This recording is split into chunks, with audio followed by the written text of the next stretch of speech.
Hello everyone. आज हम पृथ्वी की आंतरिक संरचना का लास्ट पार्ट डिस्कस करेंगे, जिसमें हम पृथ्वी की विभिन्न परतों की विशेषताएं डिस्कस करेंगे। इससे पहले हमने पृथ्वी का एक जनरल इंट्रोडक्शन और उसके जानकारी के स्रोतों को अलग अलग वीडियोज में डिस्कस कर लिया है। आप उन्हें विजिट कर सकते हैं। नाउ, जैसा कि आप पढ़ चुके हैं कि पृथ्वी को 3 भागों में बांटा गया है, भूपर्पटी, क्रस्ट, मेंटल और कोर में।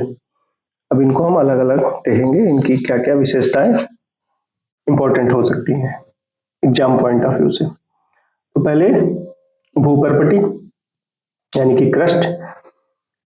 क्रस्ट सबसे ऊपरी परत होती है और ये सबसे पतली भी होती है। ठीक है, इसकी मोटाई, जो एवरेज मोटाई है, वो 5 किलोमीटर से 70 किलोमीटर तक हो सकती है, एवरेज।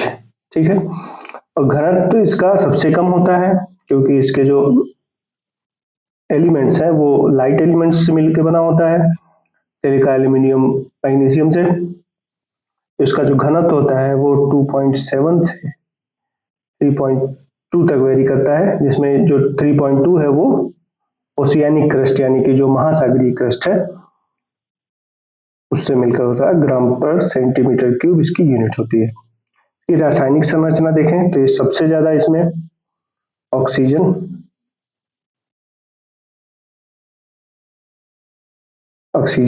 जो कि 46% होता है। उसके बाद सिलिका, जो कि 28% होता है लगभग। उसके बाद एल्यूमिनियम, फिर एल्यूमिनियम के बाद आयरन या फी, और आयरन के बाद कैल्शियम, सोडियम, पोटेशियम और मैग्नीशियम, ये सब होते हैं। अप्रोक्स 2% होते हैं ये। ठीक है, ये वही संरचना, रासायनिक संरचना। फिर विभाजन हम इसका देखें तो विभाजन, क्रस्ट का विभाजन 2 भागों में किया गया, अपर क्रस्ट एंड लोअर क्रस्ट। या इन्हीं को, अपर क्रस्ट को हम क्या बोलते हैं, महाद्वीपीय क्रस्ट बोलते हैं, यानी कि कॉन्टिनेंटल क्रस्ट। कॉन्टिनेंटल क्रस्ट बोलते हैं। जो ओशियानिक क्रस्ट है, यानी कि जो नीचे वाला लोअर क्रस्ट है, उसको हम ओशियानिक क्रस्ट बोलते हैं। ठीक है, इनकी मोटाई अलग अलग होती है। ओशियानिक क्रस्ट की मोटाई 5 से 10 किलोमीटर तक हो सकती है, और जो कॉन्टिनेंटल क्रस्ट है इसकी मोटाई 35 से 70 किलोमीटर तक हो सकती है। इनके घनत्व तो अलग अलग होते हैं। जो कॉन्टिनेंटल क्रस्ट है इसका घनत्व कम होता है, 2.7 ग्राम पर सेंटीमीटर क्यूब, और जो ओशियानिक क्रस्ट है वो भारी होती है, उसका घनत्व ज्यादा होता है, वो 3.2 ग्राम पर सेंटीमीटर क्यूब तक हो सकती है। ये दोनों अलग अलग मटेरियल से बने होते हैं, खनिज से बने होते हैं। जो ओशियानिक क्रस्ट है वो मेनली बेसाल्ट से बनी होती है, क्योंकि बेसाल्ट भारी होता है। और जो कॉन्टिनेंटल क्रस्ट है वो मेनली ग्रेनाइट से बना होता है, ये हल्की होती है बेसाल्ट से। ठीक है, इसीलिए टक्कर होने पे कॉन्टिनेंटल क्रस्ट ऊपर चढ़ जाती है ओशियानिक क्रस्ट के। इसको जब हम लोग महाद्वीपीय विस्थापन पढ़ेंगे तब देखेंगे। अच्छा, इनको डिवाइड करने वाली जो असंबद्धता है, डिसकॉन्टिन्यूटी से बोलते हैं, वो है कॉनराड, यानी कि अपर क्रस्ट को लोअर क्रस्ट से, यानी और या बोल सकते हैं आप कॉन्टिनेंटल क्रस्ट को ओशियानिक क्रस्ट से जो डिवाइड करती है वो कॉनराड होती है। और मोहोरोविक जो डिसकॉन्टिन्यूटी होती है वो इसके जस्ट नीचे जो मेंटल होती है, मेंटल शुरू हो जाता है, मेंटल को क्रस्ट से अलग करती है मोहोरोविक लाइन। ठीक है, या नीचे शुरू हो जाता है मेंटल।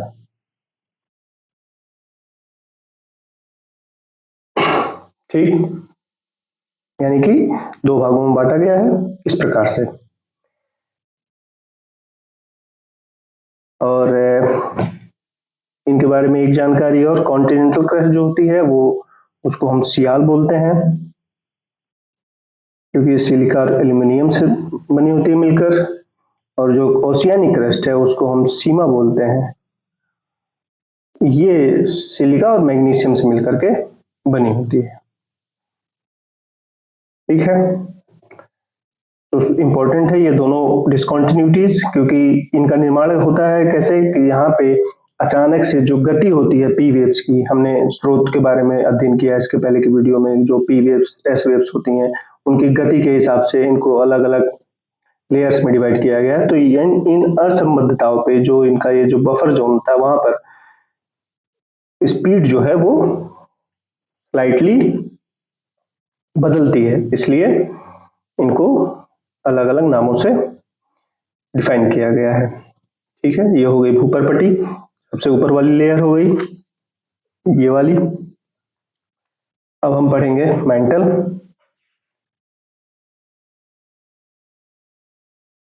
जो कि क्रस्ट के जस्ट नीचे वाली परत है मेंटल।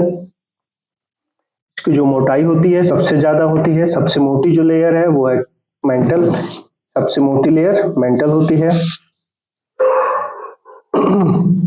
इसकी मोटाई लगभग जहां से भी क्रस्ट खत्म होती है वहां से 2900 किलोमीटर तक होती है, तो बेसिकली इसको बोल सकते हैं 35 टू 2900 किलोमीटर तक। ओके, ये सबसे मोटी होती है, लगभग 85% जो आयतन है पृथ्वी का, 85% आयतन मेंटल में ही होता है। पृथ्वी का तो पृथ्वी के कुल आयतन का 85% कहाँ होता है? मेंटल में होता है। इसका घनत्व क्रस्ट से ज्यादा लेकिन कोर से कम होता है, लगभग 3.7 से 5.7 ग्राम पर सेंटीमीटर क्यूब तक हो सकता है। ठीक है, ऐसा इसलिए कि इनकी जो रासायनिक संरचना होती है जिनसे ये मिलकर के बने होते हैं उसमें मैग्नीशियम के साथ साथ फेरस यानी आयरन के सिलिकेट्स होते हैं।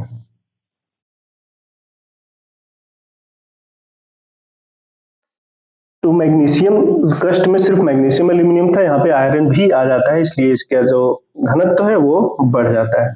इसको दो भागों में बांटा गया है, अपर मेंटल और लोअर मेंटल में।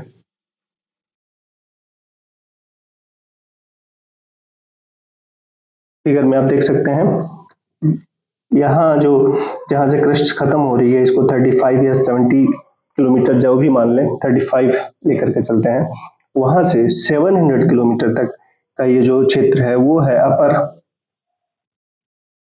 मेंटल। ठीक है, और 700 से 2900 किलोमीटर तक का जो क्षेत्र है वो है लोअर मेंटल। सॉरी, इस अपर मेंटल में जो सबसे अपर पार्ट होता है, अपर मेंटल का सबसे अपर पार्ट, और अगर इसके साथ हम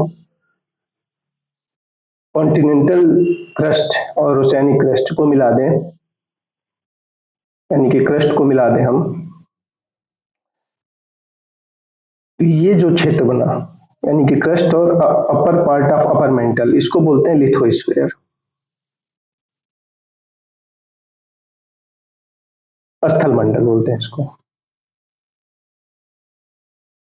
ठीक है, इन्हीं स्थल मंडल के जो बड़े बड़े टुकड़े होते हैं उनको हम प्लेट्स बोलते हैं, वही गति कर रहे होते हैं किसके ऊपर? स्थनोस्फीयर के ऊपर, दुर्बल मंडल के ऊपर। दुर्बल मंडल अपर मेंटल का पार्ट है जो कि 100 किलोमीटर से 450 किलोमीटर तक हो सकता है। ये सेमी मोल्टेन स्टेज में होता है, सेमी मोल्टेन होता है, यानी कि यहाँ पे जो खनिज हैं, जो पदार्थ हैं, वो धीरे धीरे पिघल रहे होते हैं, बहुत ज्यादा हीट की वजह से पिघलने के कारण ये सेमी मोल्टेन स्टेज में या प्लास्टिक स्टेज में होता है। इसी के ऊपर ये जो स्थनोस्फीयर के ऊपर लिथोस्फीयर के बड़े बड़े टुकड़े गति कर रहे होते हैं, उन्हीं के गति की वजह से अलग अलग आकृतियां जैसे कि पर्वत और अलग अलग कटक, इनका निर्माण होता है। ज्वालामुखी, भूकंप, ये सब इसी वजह से आते हैं। तो एस्थनोस्फीयर में होता क्या है? एस्थनोस्फीयर में यहाँ पे देखें तो संवहन धाराएं चलती हैं। संवहन धाराएं क्या होती हैं? जो मैग्मा है, जो पदार्थ गर्म होकर मैग्मा बनते हैं, मैग्मा गर्म होकर ऊपर उठता है। ठीक है, ऊपर उठने के बाद फिर ये दोनों डायरेक्शन में हटेगा क्योंकि ऊपर क्रस्ट है। हटने के बाद ठंडा होकर के फिर ये नीचे आता है और ये सर्किल कंप्लीट ऐसे हो जाती है। तो इसी को संवहन धाराएं या कन्वेंशनल करंट कहते हैं। इनके वजह से ही ऊपर का जो प्लेट है, जो स्थलमंडल के टुकड़े हैं, वो गति करते हैं और उस गति की वजह से भूकंप, ज्वालामुखी, पर्वत निर्माण आदि होते हैं। तो ये बहुत ही इंपॉर्टेंट है भूआकृति विज्ञान के संदर्भ में। ये लेयर एस्ट्रोनोस्फेयर के नीचे एक पतली सी लेयर, एक ट्रांजिशन जोन होती है। ये भी अपर मेंटल का ही पार्ट है। अपर मेंटल को लोअर मेंटल से अलग करने वाली जो लाइन है उसे बोलते हैं रेपेटी असंबद्धता। रेपेटी क्योंकि यहाँ पर अचानक से जो गति होती है वो बदलती है पी वेव्स की। उसके नीचे जो मेंटल का पार्ट है वो है लोअर मेंटल। लोअर मेंटल पूरी तरह से ठोस है, ठीक है। क्रस्ट भी पूरी तरह से ठोस था, केवल ये एस्ट्रोनोस्फेयर जो है वो मोल्टन स्टेज में होता है। अब पूरे मेंटल को नीचे कोर आ जाता है। कोर से अलग करने वाली जो लाइन है वो है गुटेनबर्ग लाइन, ठीक है। मेंटल में इतना ही। अब हम देखते हैं कोर। मेंटल के जस्ट नीचे का जो हिस्सा है वो है कोर। कोर को भी दो भागों में बांटा गया है, अपर कोर, लोअर कोर, ठीक। कोर की जो मोटाई है वो मेंटल से कम होती है लेकिन क्रस्ट से ज्यादा होती है, ठीक। तो इसकी जो मोटाई है 2900 किलोमीटर, जो कि मेंटल की सीमा थी, वहां से 63 एंड 71 किलोमीटर तक होती है। इसका घनत्व सर्वाधिक 10 to 13 तक हो सकता है ग्राम पर सेंटीमीटर क्यूब, क्योंकि यहाँ पे प्रेशर बहुत ज्यादा होता है और इसकी जो संरचना है उसमें निकिल और आयरन से मिलकर बना होता है, इसलिए इसको नीफे भी बोलते हैं। निकिल एंड फेरस तो नीफे भी बोलते हैं। क्योंकि ये तत्व भारी होते हैं और साथ ही साथ इनपे बहुत ज्यादा प्रेशर भी पड़ रहा होता है, इसलिए जो इसका घनत्व बहुत ज्यादा होता है। इसका भी विभाजन अपर और लोअर कोर में किया गया है, ठीक है। तो हम देखते हैं गुटेनबर्ग जो असंबद्धता थी उससे जस्ट नीचे और लेहमन असंबद्धता तक जो हिस्सा है ये है अपर कोर, ठीक है। 51 एंड 5150 किलोमीटर तक इसकी गहराई होती है। ये है द्रव अवस्था में होता है। तो द्रव अवस्था में पता कैसे चलता है, क्योंकि यहाँ गुटेनबर्ग सीमा पर आकर के जो एस वेव्स हैं, एस वेव्स ये यहीं पर समाप्त हो जाती हैं, लेकिन पी वेव्स आगे बढ़ती हैं। तो हमने पढ़ा था स्रोतों में, जब स्रोत पढ़ रहे थे तब की एस वेव्स जो है सिर्फ सॉलिड में गति करती हैं और द्रव में गति नहीं करती हैं। तो यहाँ चूंकि इसके बाद एस वेव्स नहीं मिलती हैं हमें, इसलिए पता चलता है कि ये द्रव अवस्था में है जो अपर कोर है, ठीक। 5151 किलोमीटर तक अपर कोर है, ये द्रव अवस्था में है। इसकी खासियत एक और है कि यहाँ पे ये जो द्रव है ये पिघली हुई क्या बोलते हैं iron, molten iron, molten iron है। और ये जो मोल्टेन आयरन है ये गति कर रहा होता है। इसकी गति के कारण क्या निर्माण होता है, चुंबकीय क्षेत्र का निर्माण होता है। चुंबकीय क्षेत्र का निर्माण होता है। इसी चुंबकीय क्षेत्र के निर्माण की वजह से जो हमारा पृथ्वी का मैग्नेटिक फील्ड है उसका निर्माण होता है। तो इसी वजह से जो मैग्नेटिक फील्ड है वो भी एक स्रोत बन जाता है पृथ्वी की आंतरिक संरचना को जानने के लिए, ओके। और इसी तरह से जो लेहमन लाइन है वो डिवाइड करती है अपर कोर और लोअर कोर को। लोअर कोर ठोस अवस्था में है या इसको फ्रोजन स्टेज में भी बोलते हैं, ठीक।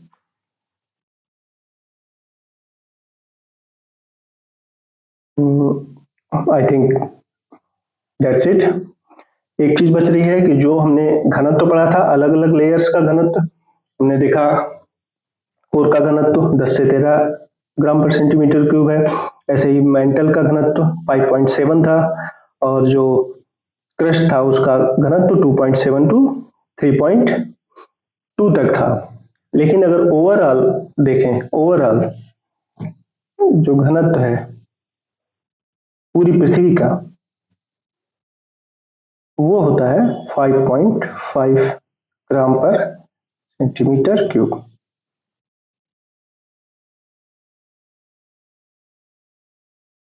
That's it for today. Thank you.